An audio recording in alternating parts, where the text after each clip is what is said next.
Welcome to the Her Story Circle podcast, the podcast that brings you the extraordinary tales of everyday women who are changing the world. I'm your host, Gertrude Mache, and I'd like to acknowledge traditional custodians of the land on which we meet today. I also like to pay my respects to elders, past, present, and emerging. Every week, we dive into the lives, challenges, and triumphs of women from all four corners of the globe. We're here to inspire, enlighten, and connect, sharing stories that uplift and empower. So grab a cup of coffee, settle in, and join us as we explore the incredible journeys of women shaping our future. This is Her Story, where every woman's voice matters.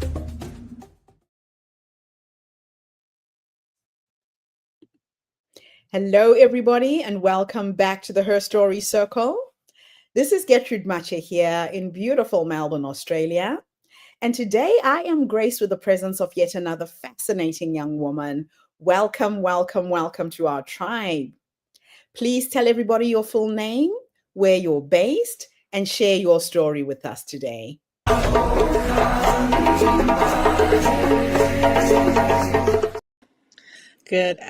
Good morning, afternoon, and evening to everyone. It's evening on my end. My name is Shawnessa Devonish-Ford. I am from Washington, D.C. in the country of the United States. And my story, title that instantly comes to mind is People Pleasing Hindered Me from Greatness. As far as why I titled my story that, is because throughout my journey, throughout my lifetime, throughout my journey up until early 20s, I was committed to something that I didn't really sense until I got into undergrad, college.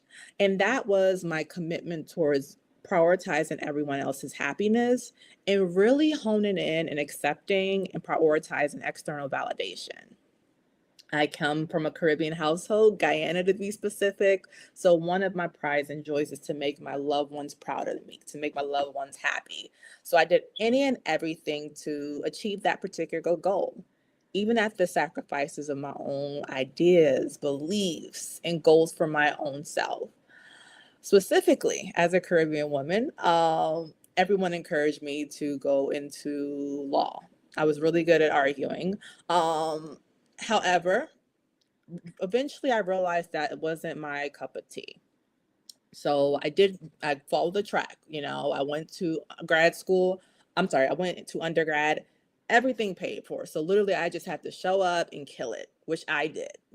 A's every semester, doing mock trials, arguments in classes, connecting with professors, getting prepped for law school, you name it. Like, I was doing the thing, I was great at the thing, but I hated the thing. I really did. I realized that my third year in college, but to be quite honest, I just did not want to waste any more time. I invested so much, and I was literally 1 year away from graduating. So sitting and trying to reevaluate my life in university, that wasn't ideal for me. I just wanted to get out. And also I had to pay for it. Remember, everything was paid for. So if I had to do a pivot, that was coming out of my pockets. But again, I had to struggle with the idea of navigating a space that I did not even want to be in. Until one day, thankfully, I took a random elective course. We were required to do that. I took a random elective course for graduation, and that elective course was Introduction to Counseling. For those who don't know me, I am a licensed clinical professional counselor in the state of Maryland, in the United States. So that was the moment where I discovered that I truly want to do this. Like, when I say that was my favorite course during my college years, that was my favorite course. I was so grateful that I was able to identify this passion, but I was also super nervous. I invested 3 whole years to become a lawyer, 3 long years. The reality was I was tired. I knew I needed to make a pivot, but I didn't make the pivot. I didn't want to make the pivot that requires me to financially commit to a university that was really expensive. Again, I probably would have had to sit tight for 3 years, and I was on track to graduate in one. Did not want to do that. However, thankfully, I had amazing support. I reached out to what we call in the United States our academic advisor to help me navigate this change. Of course, he was really disappointed because apparently, I'm joking, but apparently I was really good at what I did. Everybody was giving me all the recommendation letters for law school, prepping me for the exams, you name it. And I was grateful, don't get me wrong. I was very grateful and flattered. However, I needed to get out of the torture. I needed to get out now. So thankfully, he helped me navigate that. Instead of having to sit at the university for another 3-4 years, I was able to tack in a major in psychology to enhance my applications for grad school. Grad school to become a licensed clinical professional counselor. I had to pivot a lot. So literally go into the psychology field, make a name for myself, network with different professors, get an idea for how I'm going to make my grad school application stand out, do a bunch of internships, you name it. It was a very long year. I'll say year and a half. However, I would not change it for the world because my commitment towards that particular goal, my commitment towards where I am now was the most important thing in that moment. And in that moment, through that experience, I conquered something that I did not conquer for quite some time, more than 20 years of my life. I conquered the ability to choose what's best for me and to go down that path professionally. And that segued into me doing it personally as well. So committing to setting boundaries with other individuals in my personal life who are no longer pouring into me. Really filtering out all the individuals in my life, personal and professional, that are, I'm going to be very honest, poisoning my success. Not truly wanting to be there for me. I had a lot of, unfortunately, some friendships that I had to let go. Discovering that they weren't truly happy for me. And some actually were very intentional towards my demise, which very, very, thinking about it now, very callous. But thankfully I was in a space to see that, yeah, certain individuals were truly not there for you. Now, if I stayed in that space of people pleasing, I would have never got that opportunity.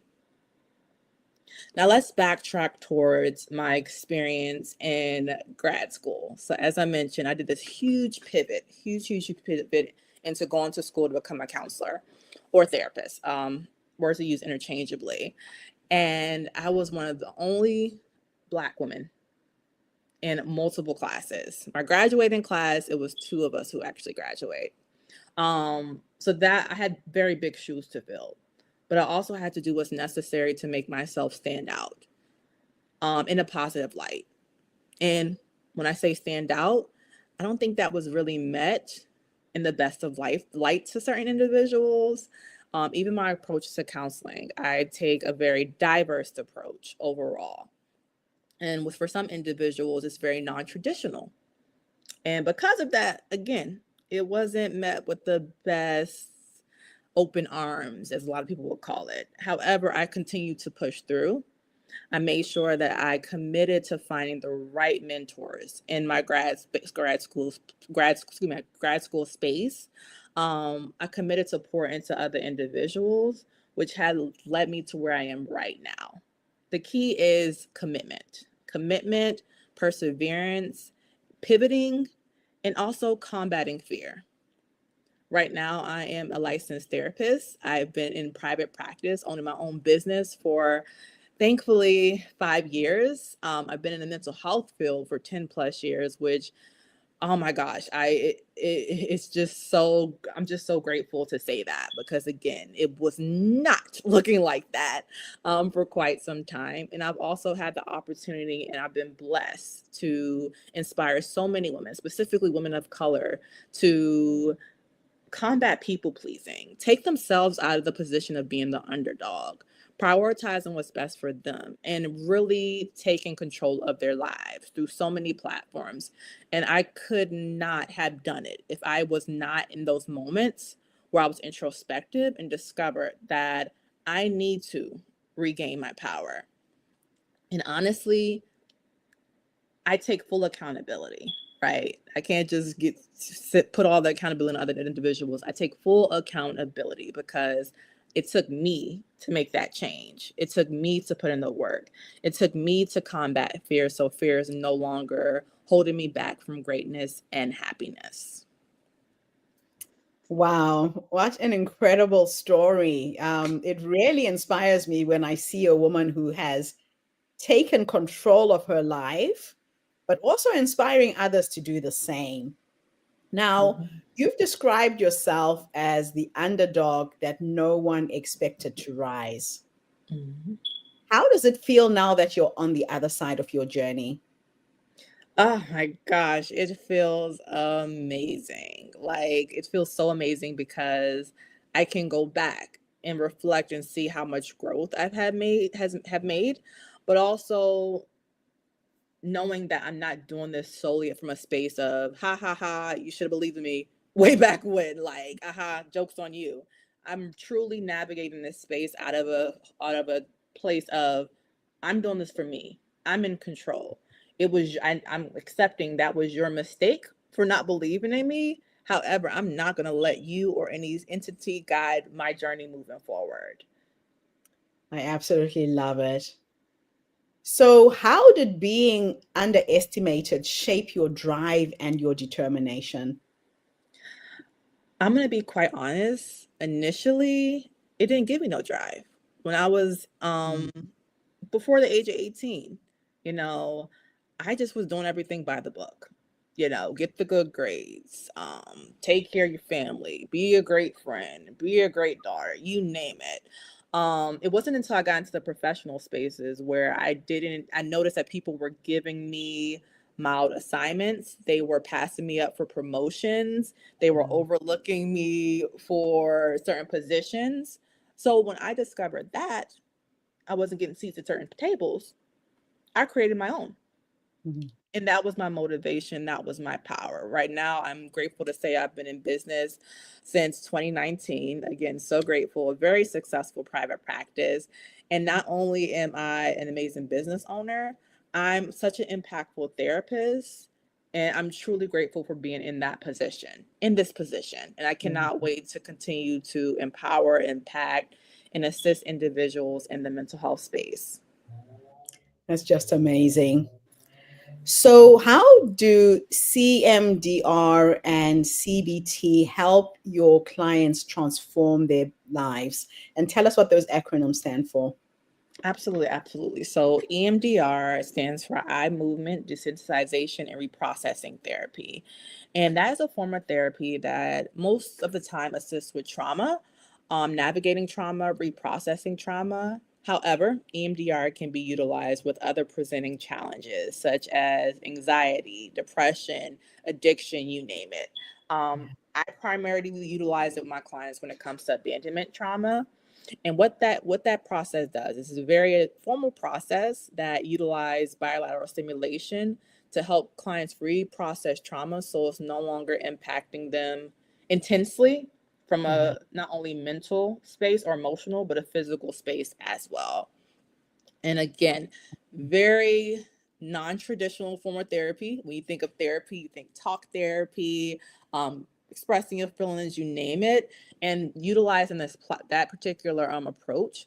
We are doing a lot of mind work. So a lot of individuals are attracted to EMDR because you don't have to say too much. Your brain Mhm. is doing the work that it's truly made to do. We are teammates in that journey. I say we, me, and my clients are teammates in that Yeah. journey. So it's not as talk based, which a lot of individuals who experience trauma is not the most fond of, but Yes. utilizing that bilateral stimulation to reprocess trauma. And then we have CBT, which is cognitive behavioral therapy. And that is utilizing or combating certain cognitive distortions or maladaptive thinking patterns in an effort to transition certain behaviors. Okay. So, what's one success story from your practice that still inspires you today? Oh, Mhm. so because we have a privacy policy in the United States, HIPAA, I can't dissect too much on client stories. But I can say this. I'll be very, very mild with it. Receiving the outpours of letters and emails from past clients when I worked at organizations Yeah. inquiring about receiving services from me, or telling me, hey, I've seen you here. I just want to let you know you really had an impact on my life. Giving me warm wishes, positive words, letting them know how much of an impact that I've had on them. So I could definitely speak from that standpoint, but unfortunately I can't dissect too much on individual story because technically it's illegal. No, that's fine. That's fine. Confidentiality is important. Yeah. So, how do you balance being a therapist, a speaker, and an entrepreneur? Oh, Lord, Lord, Lord. How do any of us balance? We just figure it out. The reality is honestly figuring out what works best. It took me a while to find a happy balance between, like you mentioned, being a therapist, navigating speaking, my own personal life, entrepreneurship, you name it. Yeah. But one piece that assisted me with that is having proper time management and being in tune with my energy levels during certain times of day. So if Yes. anyone knows me, I have a huge stop at 8 p.m. 8 p.m. my brain is not working, like not working at all. 8 p.m. it's in leisure time.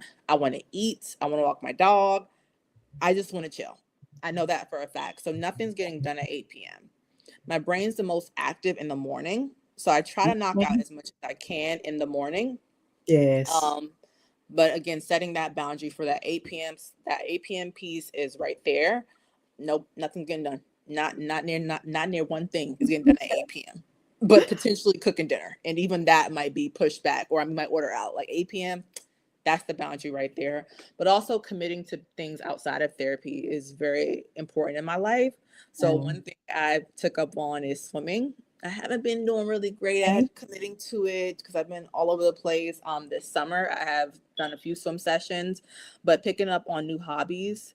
I call myself, my husband called me the fish. So that has been a really good self-care practice. Traveling has been really helpful when I can, but also I just purchased a home. So making my home my oasis has also helped me maintain a level of tranquility and help me also take my mind off of the day to day when it comes to entrepreneurship. But I could definitely emphasize the time management piece. I cannot stress Yeah. that enough. I live, oh, it's not with me right now. It's over on my other end of my office by my agenda book. So I Yeah. live by that. If it's not in that book, it's not getting done. I love it. So, why is tackling mental health stigma so important to you? I've been in positions where I wasn't the best mentally, and I've witnessed and heard in my personal life individuals who have not been the best mentally. So one thing I mentioned earlier is that my consistent commitment to people pleasing, which wasn't the healthiest, but Mm, another commitment that I had, and I honestly still stick with that till this day, is to make sure that I'm in a space to provide support that I wanted during my difficult times. And I mhm. know how impactful it is to have that light, have that motivational voice to push through, to provide you with that level of resiliency or motivation to be resilient, to Yes. combat your goals, you name it. So if I'm that voice, I want to do that and I want to do that to my full potential.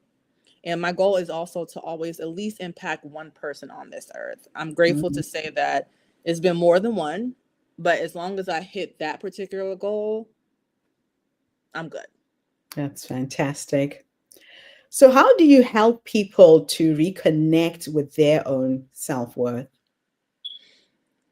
One patient, everybody's journey is going to be different. So on my end as a therapist, I have to make sure that I have an intense level of patience. I'm not going to push people quickly through that journey. I'm going to be there with them. I'm going to help process their emotions. I'm going to give them certain tools, whether that's cognitive behavioral tools, as you mentioned, Yeah. solution focused tools, practical tools, also motivational affirmations to help them get to that space of self-worth. But also, Right. one approach I find effective is I'm always in a position where I catch contradictory statements. So I kind of take those and share it back with those individuals for them to get, bluntly speaking, that don't make no sense. So that tends to spark a change like, oh, okay. But in addition to that, I also disclose my own story, similar to what I shared on this platform. And that's also a motivational tool for individuals to really hone in on their power and control and really commit towards maintaining their self worth. Because the reality is that in itself is a whole process. We need to not only secure our self worth, but also maintain it. I love that. Wow. So many things to think about. So, what role does resilience play in mental health recovery? Resilience, I will say this, there's a love-hate relationship with certain mental health clinicians with the word resiliency, Mm, especially when you talk about communities of color, because right. literally that's our story, Mm, resilience, mm. right? Um, so yes, it's needed. Yes, it's an amazing trait to have, but constantly pushing that from a word standpoint, I try to steer clear. Obviously, that's one of my goals, but I'm not going to Mhm. say, oh, I want you to be resilient. Right. My more so approach is for you to see, explore, and see what's on the other side of this distress. You don't have to be here. There's other spaces you can be in, whether that's you imagining them or you being put in those spaces. For Yeah. example, let's say someone wants to get out of, I don't know, a financial bind. Okay, let's kind of draft your ideal life. How do you want that to look? We talk about that. Okay, Mhm. that sounds attainable. It's like, wait, what? It is? It is. Yes. How how is it? Break down the steps. You can do this, you can do this, you can do this, you can do this. Now, most times individuals get a little discouraged because it's going to require a lot of work and they feel Mm, like work is going to take up time. And sometimes that's the case, which is when we talk about patience, but instilling in people that literally you can get there. You can get there. You have it's the a support. decision you have to make. Mhm. Yeah. Yeah, exactly. Oh, I love it. That's just beautiful. Now, what advice would you give to someone who feels stuck in their current life, chapter of their life, or it could be work wise? What's the best advice you could give right now? Mm. The advice that sticks out to me is fear will hinder you from greatness. Fear is your biggest enemy because it takes you away from happiness. And one piece in order to change is for you to get uncomfortable, for you to combat that fear and understanding that in combating that fear, that doesn't mean that you're going to go through the worst possible experience ever. No, you're just going through an uncomfortable change that eventually is going to put you in a space of happiness.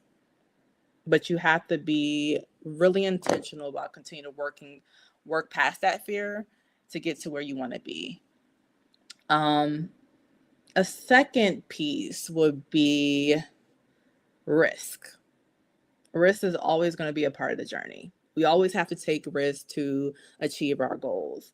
So whether it's taking that leap and just jumping into the deep end, or even taking calculated risk, preparing yourself. Just be mindful that you are always going to be positioned to take risk in order to achieve what you need to in life. And try not to be scared of it. That's where that fear comes into play. Don't allow that fear to hold you back and to put you in a space of complacency. Fantastic. I remember reading in a book once that said everything you want is on the other side of fear. Mm-hmm. So And true. that's, yeah, feel the fear and do it anyway. That is so important to remember. Mm-hmm.